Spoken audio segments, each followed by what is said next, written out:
Most people think Jackie Chan learned his legendary timing from martial arts masters or stunt coordinators. They're wrong.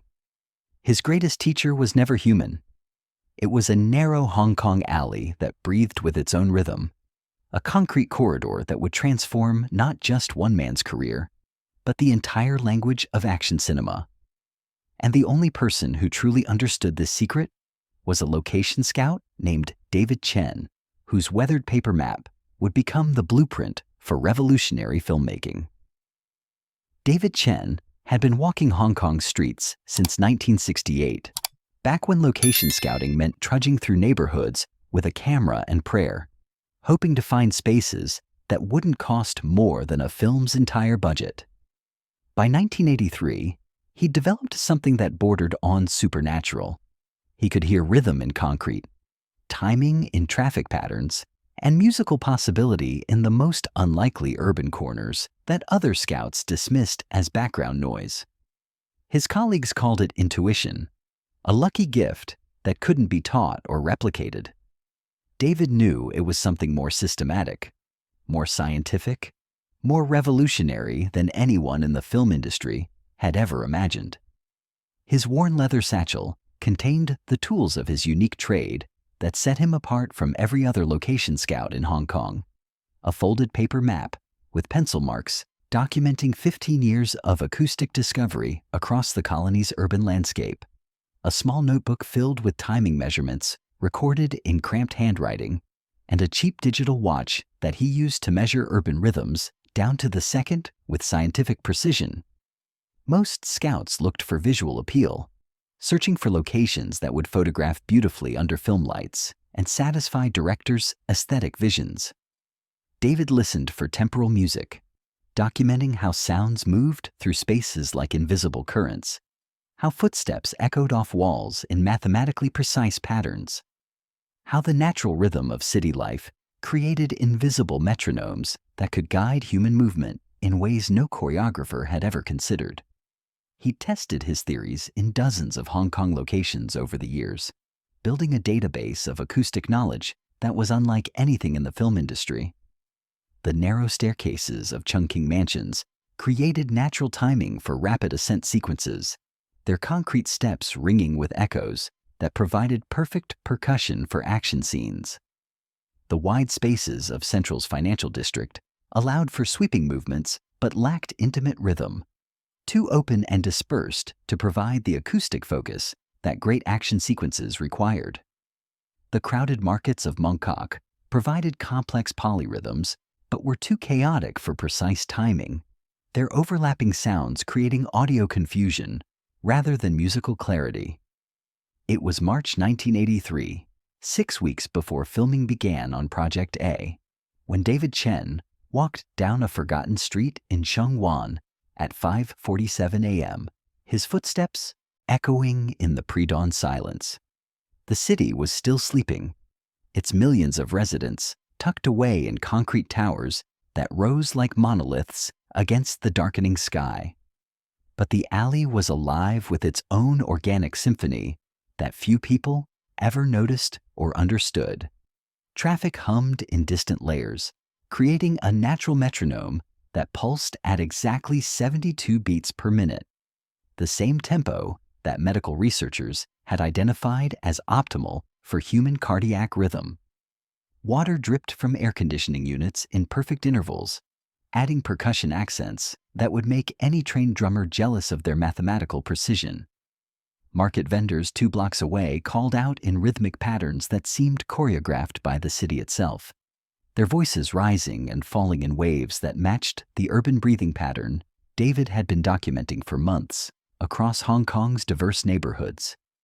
The alley was narrow, exactly 4.2 meters wide, according to David's careful measurements, with walls that rose 12 meters on either side, like concrete canyon walls that seemed designed to channel sound in specific ways.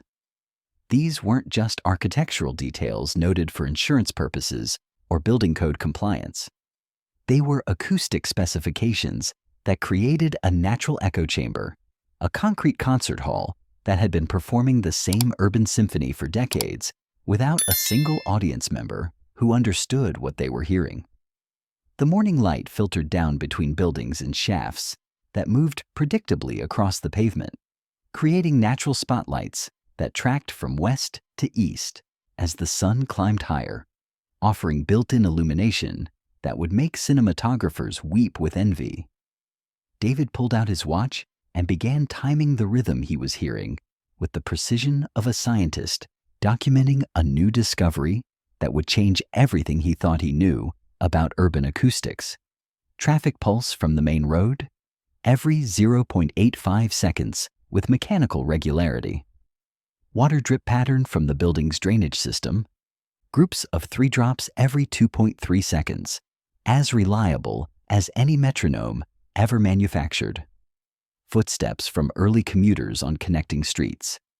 Random, but averaging 1.2 seconds between impacts, creating polyrhythmic complexity that somehow never descended into chaos.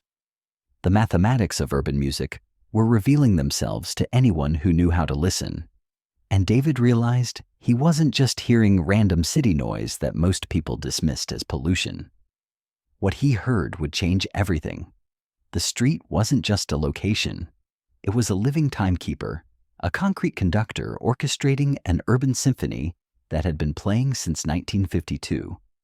And somehow, David knew that if Jackie Chan could learn to move with this rhythm, something magical would happen. David pulled out his folded paper map, edges soft from constant handling, pencil marks documenting months of exploration. Each mark told a story. Red circles indicated perfect sightlines. Blue crosses marked acoustic sweet spots where sounds layered without clashing. Black dots showed timing markers where the city's natural rhythm created pauses, accelerations, and crescendos. This wasn't just cartography. It was urban musicology, the science of finding spaces where human movement could sync with metropolitan pulse. He'd been developing this system since 1979, when he first noticed that memorable action sequences weren't just about choreography. They were about environment. A great fight scene in the wrong location felt forced, but the right location could make average choreography feel extraordinary. Standing in that Sheung Wan alley, measuring distances with his steps and sketching angles in the morning light, David realized he'd found the perfect laboratory. 23 meters long, narrow enough to create intimacy, but wide enough for complex choreography. More importantly, it had personality. The way sounds echoed off walls created natural beats. The way shadows fell offered built-in lighting cues. The way foot traffic flowed created organic timing patterns that any sensitive performer could absorb and mirror.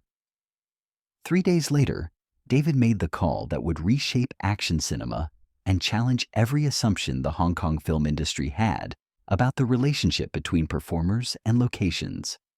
He contacted Jackie's production team with an unusual request that raised eyebrows throughout the tight-knit community of directors, producers, and coordinators who thought they'd seen every possible approach to location scouting. Instead of presenting multiple location options with cost analyses, logistical breakdowns, and backup plans, he wanted to show Jackie just one place. Not during busy hours when it would be crowded with pedestrians and chaotic with urban activity. Not during golden hour when it would look cinematically beautiful for establishing shots. But at dawn, when the street could speak clearly without human interference. The team was skeptical, bordering on frustrated with David's unconventional approach that seemed to ignore standard industry practices. Why limit options when Hong Kong offered thousands of potential filming locations, each with different advantages and challenges? Why insist on such specific timing when production schedules were already tight and every hour of delay cost money that studios couldn't afford to waste? David's explanation was simple but revolutionary, challenging fundamental assumptions about how performers should interact with their environments. He wanted Jackie to meet the location the same way a master musician meets a new instrument, in silence first, then, with growing understanding of its unique voice and possibilities, that could only be discovered through patient attention and respect. When Jackie arrived at 6:15 a.m. on March 18th, stepping out of his car onto the empty street with the curiosity that had made him famous for taking risks that other performers wouldn't consider, the alley was performing its morning concert with the precision of a symphony orchestra tuning before a performance that had been rehearsing for 30 years. Distant traffic provided bass notes that rumbled through the concrete foundations like the heartbeat of the city itself. Water dripping from above created percussion patterns that echoed off the walls in mathematically precise intervals, as reliable as any drum machine ever programmed. Early commuters walking past on connecting streets added rhythm variations, their footsteps creating polyrhythmic complexity that somehow never descended into chaos or cacophony. David watched Jackie's face as understanding dawned like sunrise breaking over the urban landscape, transforming his expression from polite professional interest to genuine fascination with what he was experiencing. This wasn't just a place to film action sequences that would look impressive on camera. This was a partner in the creative process, a concrete collaborator that had been waiting decades for the right performer to recognize its potential for something unprecedented in action cinema. Jackie stood perfectly still for nearly 3 minutes, just listening to what the space was telling him, with an attention that few performers ever gave to their environments. His head began to move slightly, unconsciously tracking the rhythm patterns that David had been documenting for weeks. His breathing synchronized with the water drip pattern. His weight shifted from foot to foot in time with the distant traffic pulse. Jackie walked the length of the alley slowly, then again more quickly. On his third pass, something clicked. His footsteps began to sync with the ambient sounds. His movements started flowing with the space rather than fighting against it. David had seen this moment before with other performers, but never so dramatically. Jackie wasn't just adapting to the location. He was having a conversation with it, learning its language, discovering that the street's natural rhythm could become his internal metronome. At the alley's north end, a narrow stairwell led to a small landing. Nothing special visually, but acoustically, it was a masterpiece. Sounds bounced off the walls in patterns that created natural timing cues. Step, echo, step, echo. The rhythm was hypnotic, almost meditative. David had tested this stairwell dozens of times, discovering that the space naturally encouraged specific timing patterns. Move too fast, and the echoes clashed. Move too slow, and the rhythm died. But find the right pace, and the stairwell became a metronome for perfect action timing. Jackie tested the stairs instinctively. One step, pause, another step, pause. His body was learning the space's tempo without conscious thought. David made notes in his map's margins, documenting the discovery that would revolutionize how action sequences were planned.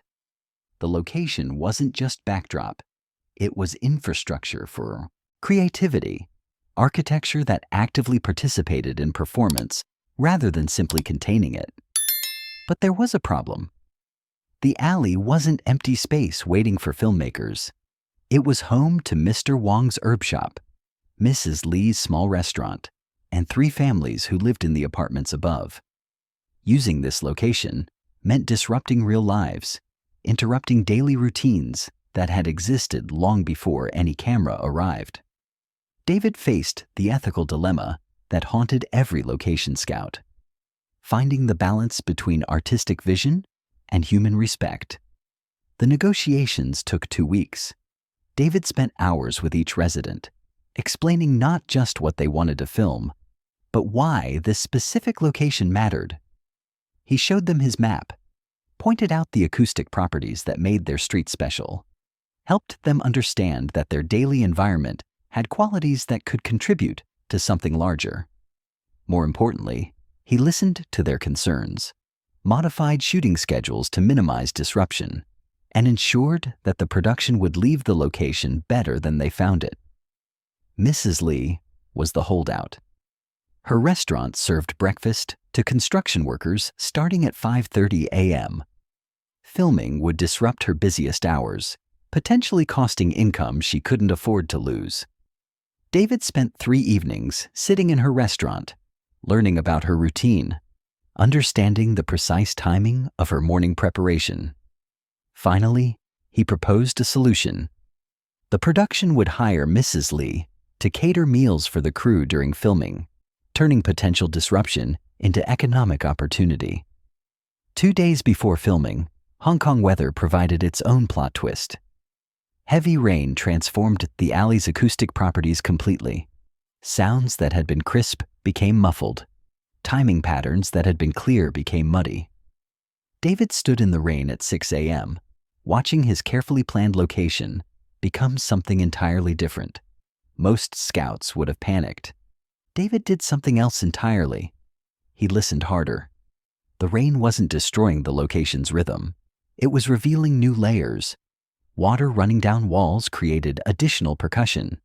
Rain hitting different surfaces at different pitches added harmonic complexity. The street was demonstrating its versatility, showing that it could adapt and evolve while maintaining its essential character. David realized that this weather wasn't a setback. It was a masterclass in environmental flexibility. He called Jackie immediately. "Come now," he said. "See what your teacher looks like in different clothes." Jackie arrived within an hour, and together they experienced the alley's rain performance. The timing was different, but equally precise. The rhythm was more complex, but still learnable. More importantly, Jackie's movements adapted instantly to the new conditions, proving that the connection between performer and place was deep enough to survive environmental changes. Filming began on March 23rd at dawn. David positioned himself on a nearby rooftop with his map and binoculars, not just to coordinate logistics, but to document how the location performed under actual production pressure. What he witnessed over the next 6 hours would validate years of theoretical work about the relationship between space and performance. The first take was good, but not great. Jackie was still thinking about the choreography rather than feeling it. By the third take, something shifted. His movements began to flow with the alley's natural rhythm rather than imposing external timing. By the fifth take, the distinction between performer and place had almost disappeared. Jackie wasn't fighting in a location. He was dancing with it, using its rhythm as his internal soundtrack, letting its physical properties guide his creative choices. David watched through binoculars as the magic happened. Jackie's famous clock tower sequence would later become legendary.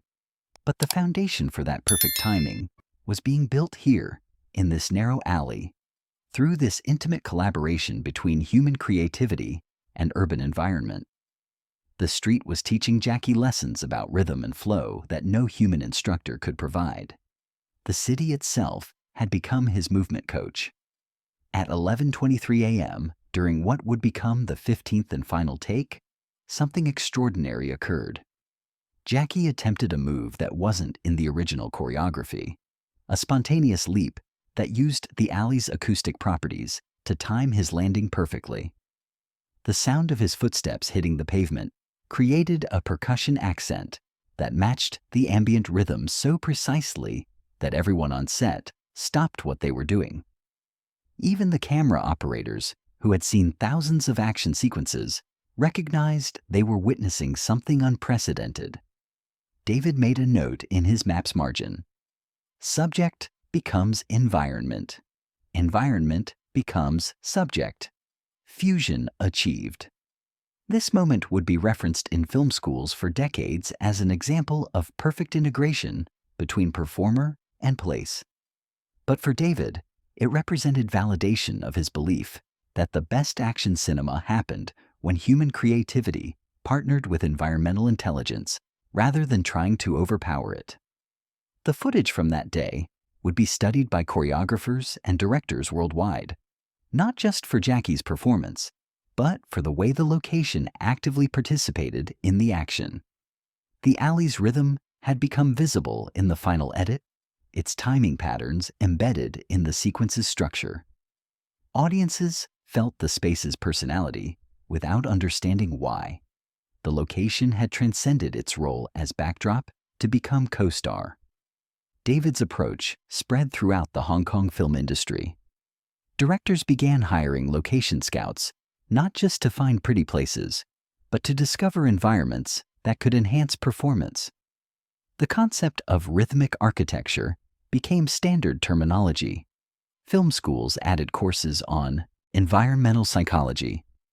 David's weathered paper map, photocopied and shared, became a template for a new approach to action filmmaking.